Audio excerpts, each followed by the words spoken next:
soomku haddaynu fiirino dhanka islaamka haddaynu fiirino waa cibaadooyinka muhiimka ah ee Ilaahay subxaanahu wa ta'ala adoomadiisa uu ku waajibiyay.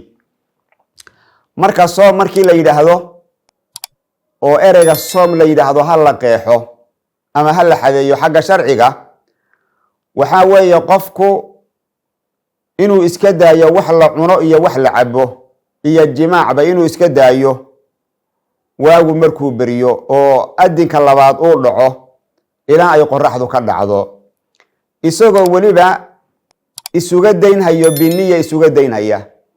haddii uu qofku isagoo niyoonin cunada uu iska daayo ma noqon hayo soom noqon mayso, cunada uu iska daayay oo kaliya soom noqon mayso. waxa weeye soomka waa inuu qofku niyo u la yimaado isagoo iska daayay cunidii iyo cabidii iyo jimaaci intaba isagoo iska daayay ayaa waxa la rabaa niyana inuu ku daro. markaas wuxuu noqon hayaa soomkiisu soomkii sharciga ahaa ee Ilaahay subxaanahu wa ta'ala uu qofku wax kaga helayay.